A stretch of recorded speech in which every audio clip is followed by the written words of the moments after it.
Good morning, everyone. Today we will start chapter number 8. It is cell, structure and functions. So in this chapter, we will learn about the structure of a cell and functions of cell. So basically, what is cell? Can anyone tell me what is cell? If you know the answer, raise your hand.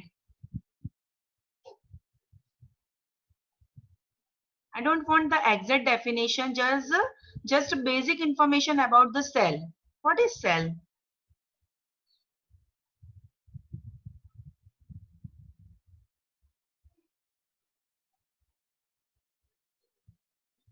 Yes, Kevin. A cell is a basic structural unit of Very, an organ or organism. very good. Okay. So, a cell is a basic structural unit of an organ or an organism. Very good. Right answer. Okay. So, we are that observing many living or non-living things around us. Okay. Then also we are observing that living things or living organisms carry out some basic functions like कैसे कैसे functions होते हैं body में living organism की body में can you tell me yes respiration reproduction then locomotion what is locomotion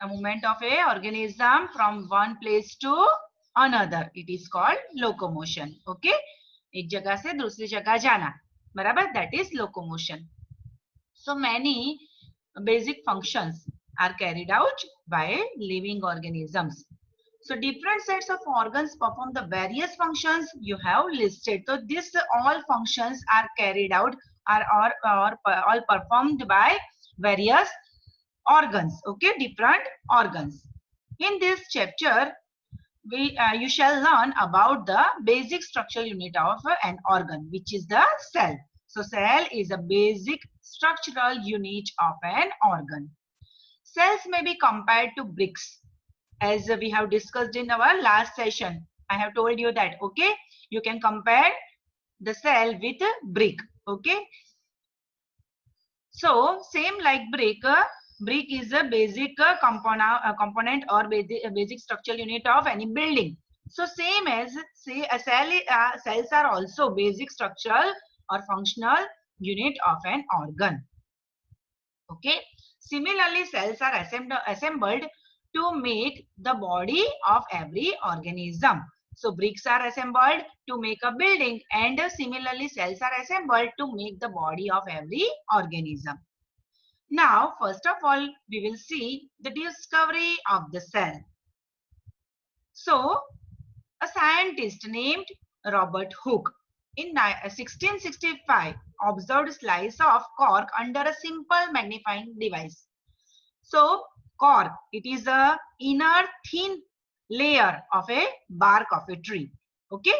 तो tree की जो बार्क होती है बेटा उसका अंदर से एक थिन लेयर उसको निकाला जाता है it is called cork So cork is a part of the bark of a tree.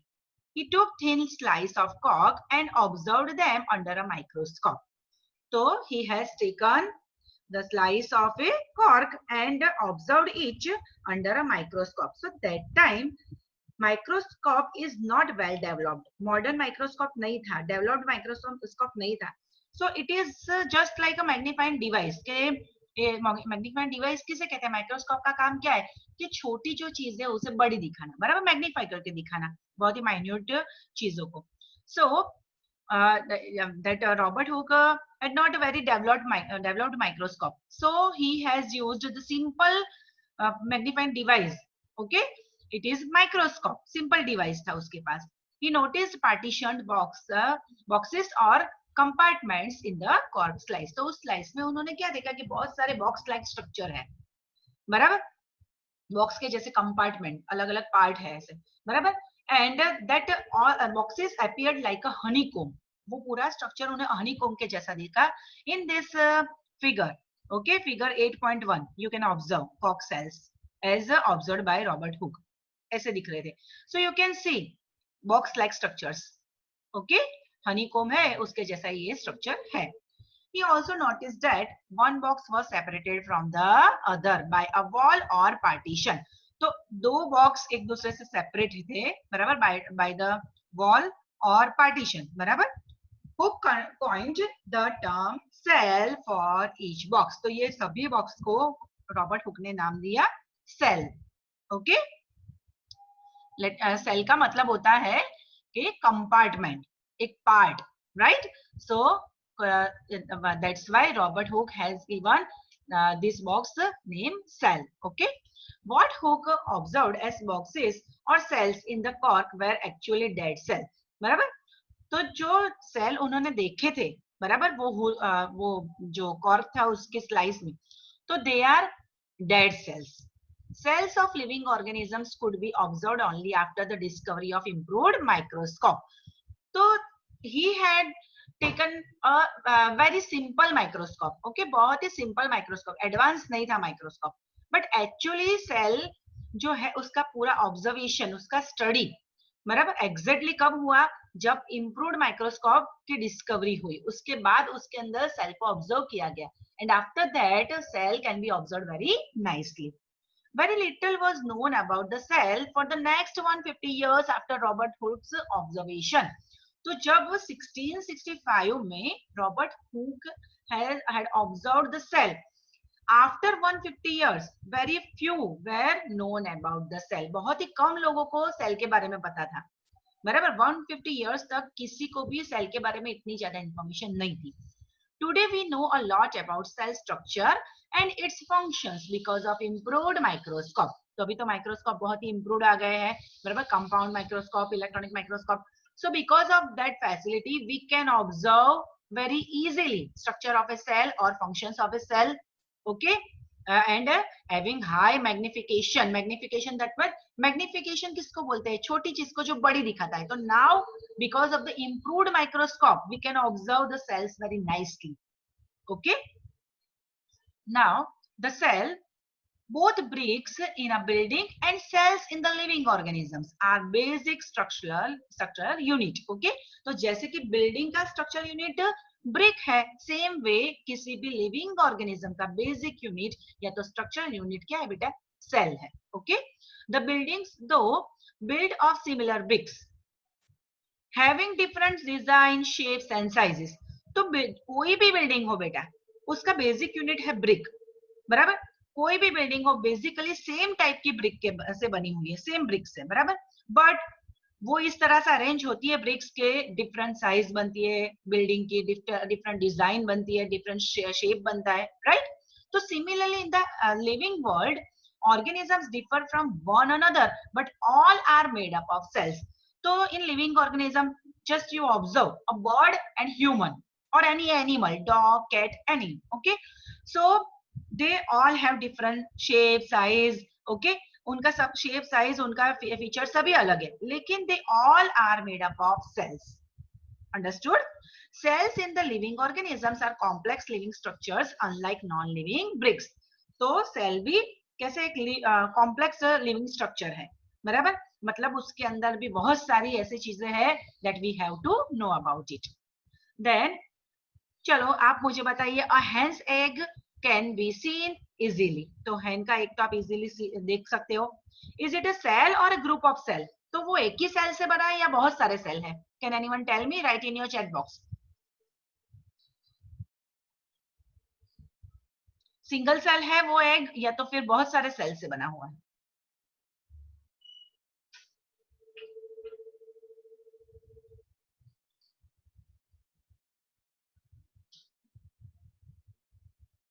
Okay, so both Nidhi and Vineet, you have given wrong answer. A hen's egg is a single cell. एक ही cell है वो, right? वो है एक ही cell से बना हुआ है बेटा. It is single cell. Okay, so the egg of hen represents a single cell and is big enough to be seen by a unaided eye.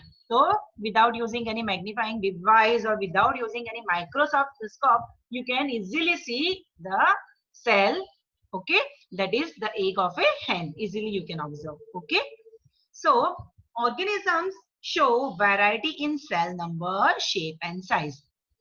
So living organism है, ओके, सो वो सेल उनमें cell के number भी अलग होते हैं, okay, shape of cells are also different and size of cells are also different. How do scientists observe and study the living cell? So कैसे observe किया था लिविंग सेल को साइंटिस्ट ने? तो बाय यूजिंग माइक्रोस्कोप, ओके। तो microscope का क्या काम क्या है? It is used to magnify object, किसी भी ऑब्जेक्ट को मैग्नीफाई करना, बड़ा देखना, ओके। तो for that we are using microscope. Stains, that is dyes, color, okay, are used to color parts of the cell to study the detailed structure. So why we are using that stain, dye or color? चलो, उस cell को colour करने से क्या होगा बेटा? क्यों colour use किया जाता है, स्टेन्स यूज किए जाते हैं, डाइज यूज की जाती है? Indicator, in other words we can say, when cell is observed, why indicators or stains are used? Can anyone answer me?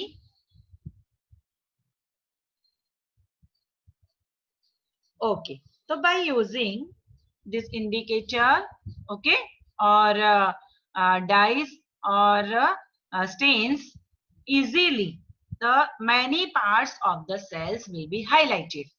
Okay अगर आप ऐसे डाइज या कोई इंडिकेटर यूज करोगे तो सेल के बहुत सारे पार्ट ऐसे हो जाएंगे, डार्कर हो जाएंगे, तो easily you can observe that parts.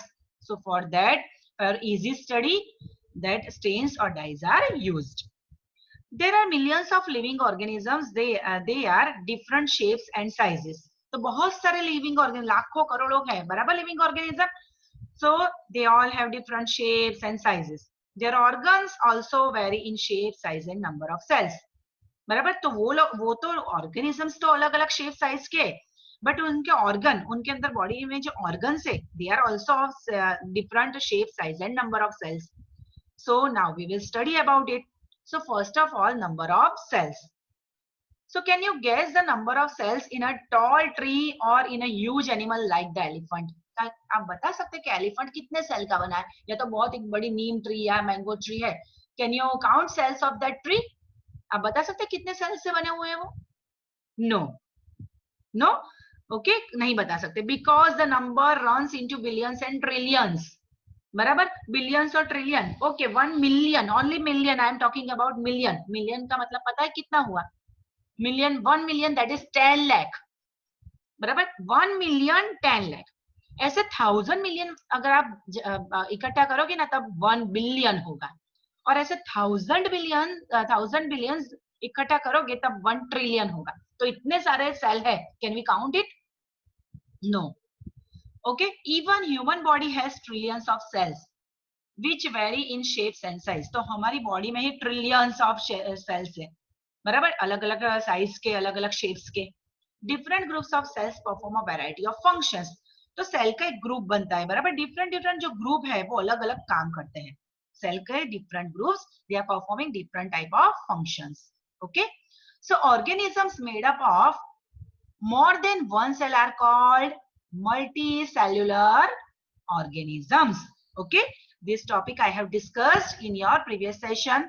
याद है ना आपको? हमने पहले डिस्कस किया था बेटा ये. So the organisms made of more than one cell. जो एक सेल से ज्यादा सेल से बने हुए ऑर्गेनिजम्स है, they all are called multicellular organisms. Okay, so the number of cells being less in smaller organism does not in any way. Okay, so number of cells being less in smaller organism does not in any way affect the functioning of the organisms. तो कोई छोटा organism है और वो बहुत ही कम number के cell से बना हुआ है, तो उससे उसकी बॉडी के फंक्शन में कोई प्रॉब्लम नहीं होगा. अंडरस्टूड? कोई उसके बॉडी का जो काम है, उनका फंक्शन है पूरी तरह से. फॉर एग्जाम्पल, वो ब्रीथिंग भी ठीक से कर पाएगा, लोकोमोशन भी ठीक से कर पाएगा. Every function will be performed very nicely from that by its body. Cell का नंबर कम है उससे ये नहीं होता है कि बेटा उनका फंक्शन ठीक से नहीं होगा. They will perform nicely. Okay, so किसी भी ऑर्गेनिज्म ने अगर नंबर ऑफ सेल्स कम है उसका मतलब ये नहीं है कि वो ठीक से परफॉर्मेंस नहीं दे रहा है, अपना फंक्शन ठीक से नहीं कर रहा है. they all are performing nicely. You will be surprised to know that an organism with billions of cells begins life as a single cell, which is the fertilized egg. तो कोई भी बिलियन या ट्रिलियन कितने भी cell से बना हुआ बड़े से बड़ा एलिफेंट हो या तो फिर छोटे से छोटा बर्ड हो, बराबर, वो सबकी लाइफ सिंगल सेल से स्टार्ट होती है, फर्टिलाइज्ड एग से. फॉर एग्जांपल ह्यूमन की भी, राइट. तो ह्यूमंस आर ऑल्सो, बराबर, अपनी लाइफ कहाँ से स्टार्ट करते हैं? सिंगल सेल से. सिंगल सेल से फिर 1 से 2, 2 से 4 ऐसे मल्टीप्लाई होते हैं और धीरे धीरे टिश्यूज बनते हैं, उससे ऑर्गन बनते हैं, देन सिस्टम्स बनती है और पूरा ह्यूमन बॉडी बनता है, right. So every organism begins its life with a single cell. Okay, the fertilized egg cell multiplies and the number of cells increases as developed proceeds. तो वो फर्टिलाइज एग होता है, फिर एक में से 2 बनते हैं, 2 में से 4 ऐसे मल्टीप्लाई होता है और धीरे धीरे पूरा स्ट्रक्चर बनता है. Look at figure 8.3. A and B both organisms are made up of single cell. दोनों, इसके बारे में भी मैंने डिस्कस किया था बेटा, बराबर. क्या बोलते हैं जो सिंगल सेल्ड ऑर्गेनिज्म है उसको? यूनिसेल्युलर. ओके, यूनि मतलब 1, सेल्युलर मतलब सेल, तो यूनिसेल्युलर या तो हम इसे बोलते हैं single celled. Okay, so both the organism in 8.3 A is amoeba and second one B is paramecium. So both are single celled organisms. Okay, so a single celled organisms perform all the necessary functions that multicellular organism perform. तो जो multicellular organism है वो जो function करते हैं, breathing करते हैं, then digestion करते हैं, बराबर, लोकोमोशन करते हैं, एक्सक्रीशन करते हैं, रिप्रोडक्शन करते हैं, all these functions are carried out by single cell organism also, बराबर. तो जैसे मल्टीसेल्युलर वाले करते हैं वैसे ही सिंगल सेल्ड ऑर्गेनिज्म सभी फंक्शंस करते हैं, right. A single celled organism like amoeba then captures and single celled organisms like amoeba captures and digests food. तो जैसे कि मल्टीसेल्युलर ऑर्गेनिज्म फूड कैप्चर करते हैं और उसको डाइजेस्ट करते हैं, सेम वे अमीबा भी फूड को कैप्चर करते हैं, उनका डाइजेशन करते हैं, रेस्पायर्स, रेस्पिरेशन भी उनमें होता है, एक्सक्रेट्स, एक्सक्रेशन भी होता है, ग्रोज एंड रिप्रोड्यूसेस, उनका ग्रोथ भी होता है एज वेल एज रिप्रोडक्शन भी करते हैं. Understood? So all the functions are carried out by single celled organisms. Okay, like a multicellular organism. जो multicellular करते हैं वो सभी function single celled organism भी कर सकते हैं. Okay, similar functions in multicellular organisms are carried out by groups of specialized cells forming different tissues. Tissues in turn form organs. तो जो मल्टी सेल्यूलर ऑर्गेनिज्म है बेटा, फॉर एग्जांपल जो single cell organism है तो उसमें तो सभी फंक्शन एक ही सेल करेगा, right. But what about the multi cellular organism? तो मल्टी सेल्यूलर ऑर्गेनिज्म जो है तो वो ग्रुप ऑफ सेल्स बनाते हैं, बराबर, जिसको हम टिश्यू बोलते हैं. टिश्यू सब इकट्ठा होकर फिर ऑर्गन बनाती है और ये ऑर्गन डिफरेंट डिफरेंट फंक्शंस करते हैं. अंडरस्टूड? ओके, बोलो यहाँ तक किसी को भी प्रॉब्लम है बेटा? Any problem up till here? I hope you don't have any problem. It is very easy topic. Okay, so as we have studied number of cells, now we will go for shape of cells. अभी shape देखेंगे, right? तो refer to figure 8.3a. How do you define the shape of amoeba in the figure? कैसा shape है amoeba का? Indefinite shape है. There is no shape, exact shape of amoeba है नहीं. उसका कैसा है? irregular shape है, right?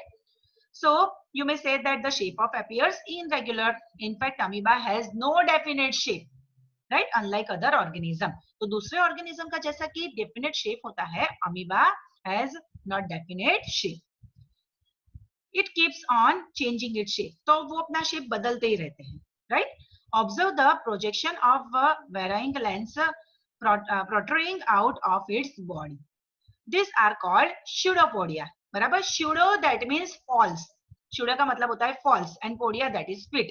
मतलब अमीबा अपनी बॉडीज में से ऐसे pseudopodia का शेप निकालते रहते हैं. That means उनका false fit जो है, जैसे हम exactly बोल सकते हैं उसके जैसे false उसके legs, okay, उसके पैर, false पैर, जो रियली उसके लेग नहीं है, ऐसे pseudopodia निकालते रहते हैं. And that's why they are changing their shapes. Okay. These projections appear and disappear as amoeba moves on feeds or feeds, बराबर. तो कभी अभी जैसे भी ये अमीबा है जो, तो वो जब भी अपना फूड लेती है, ग्रास पकड़ती है या तो मूवमेंट करती है, तो उस वक्त वो उसके जो शुडोपोडिया है अपीयर्स होते हैं, डिसअपियर होते हैं, एंड दैट वे उसका शेप भी चेंज होता रहता है अमीबा का। Understood everyone? See in this figure, see ये figure A, okay. So on the right side you can see pseudopodia, जैसे दो उसके लेग निकले ऐसा, actually they are not leg, okay, it is false leg, understood? So that's why it is called pseudopodia. तो अभी उसका shape change हो गया। अभी फॉर एग्जांपल वो लोकोमोशन करेगी, थोड़ा आगे बढ़ेगी, that pseudopodia will be disappear, तो again it will change its shape, okay. So amoeba का शेप चेंज होता ही रहता है, ओके।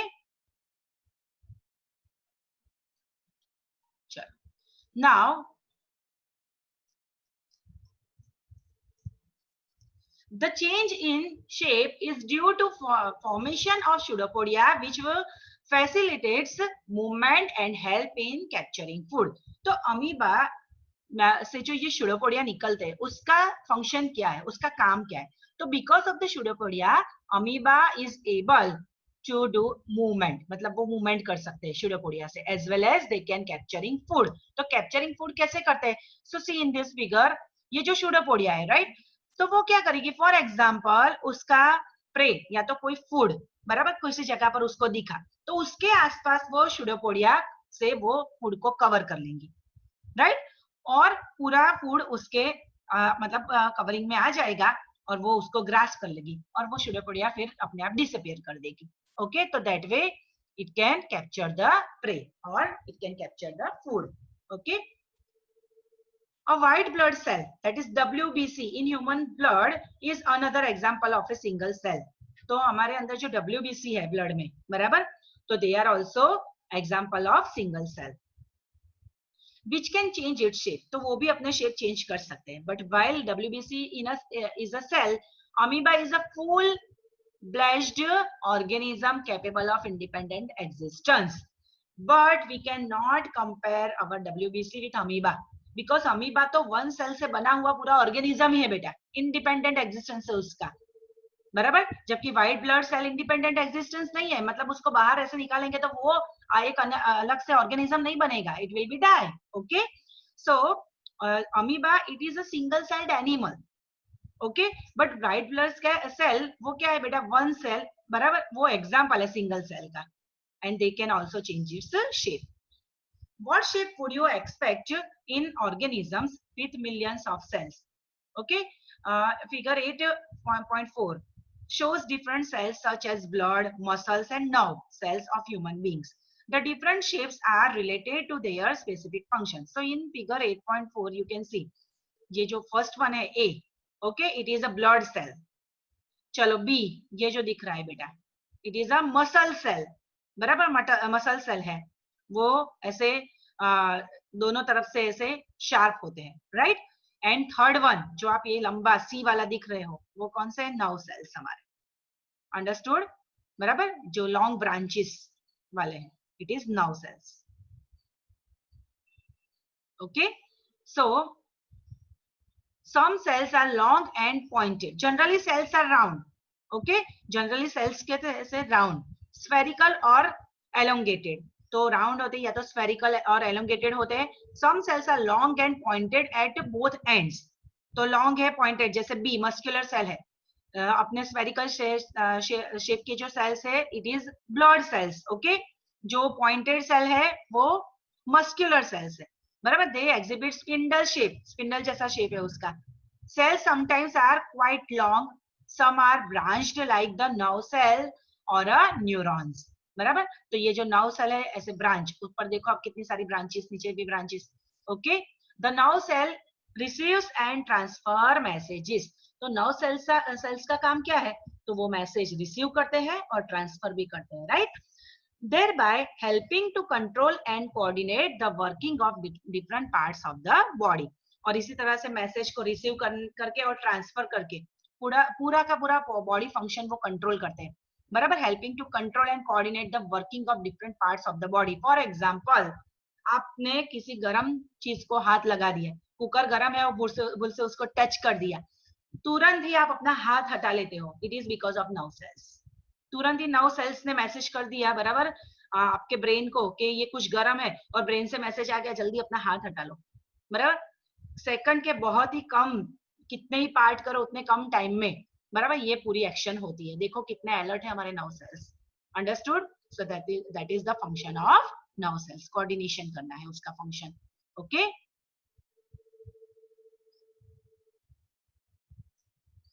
नाउ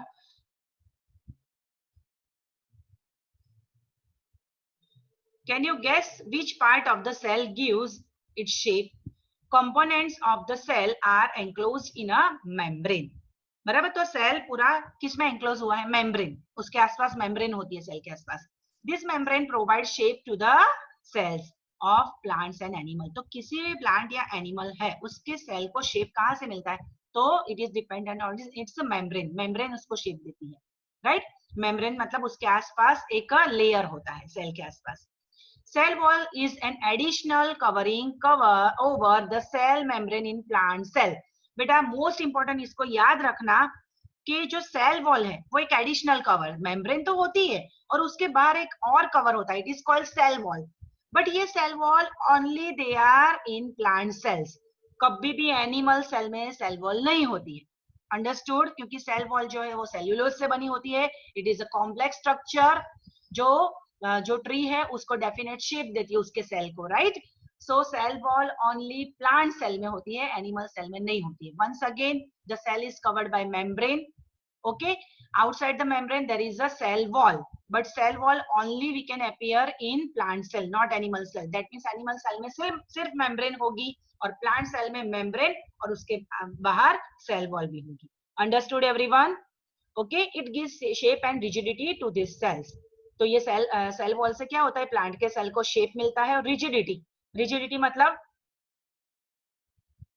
रिजिड, बराबर, मतलब एग्जैक्टली वही आप उसको टर्न करोगे वापिस वो अपने शेप ले लेगा, बराबर।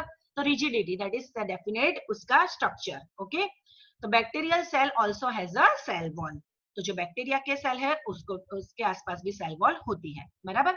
Now size of cells, the size of cells in living organisms may be as small as a millionth of a meter, that is micrometer or micron, that is millionth of metre, मतलब metre के बहुत ही छोटे part बराबर किए जाए micron में। Micron it is 10⁻⁻10, तो 1 मीटर लेके उसके 10⁻⁻10 जितने पार्ट करो बराबर उतने पार्ट्स करो, उतना छोटा सेल जिसे हम सोच भी नहीं सकते बेटा, उतना छोटा, बराबर।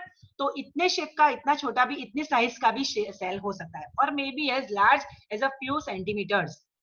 फॉर एग्जाम्पल आप जो शामरुक, उसे आप क्या बोलते हैं? चलो शामरुक क्या क्या बोलते हो इंग्लिश में? सबको पता है, ऑस्ट्रिच, राइट। ऑस्ट्रिच का एग जो होता है वो बहुत ही बड़ा होता है। Understood? It is also one cell, egg है, वन सेल है, और वो कितना बड़ा होता है। एंड कंपेयर टू दैट कोई बैक्टीरिया होगा या तो कोई एकदम माइन्यूट सेल होगा जो बहुत हम देख भी नहीं सकते। हमारी बॉडी में भी कितने सेल इतने छोटे हैं जो हम देख नहीं सकते, बराबर। तो एक तरफ इतने छोटे सेल और एक तरफ इतने बड़े सेल, मतलब सेल की साइज भी अलग अलग हो सकती है। Okay, so however most of the cells are microscopic in size. Microscope मतलब बहुत ही छोटे होते हैं जिसको माइक्रोस्कोप में ही देखा जाता है, and are not visible to the unaided eye, और उसको आप naked eye से नहीं देख सकते हो, right. They need to be enlarged or magnified by a microscope. अगर आपको उस सेल को ऑब्जर्व करना है then you have to observe these cells into microscope. The smallest cell is 0.1 to 0.5 micrometer in bacteria. Bacteria के कुछ cell 0.1 और 0.5 micrometer जितने होते हैं। The largest cell measuring, okay, 170 millimeter multiplied by 130 millimeter, okay, is the egg of an ostrich. Just I have discussed 170 to 1 into 130 mm का होता है वो ऑस्ट्रिच का एग, तो वो कितना बड़ा है and compare to that bacterial cell बहुत ही छोटे हैं साइज में। Understood? So here we observe that the size of the cells are different, shapes of the cells are different, and number of the cells are also different in organisms. Understood everyone?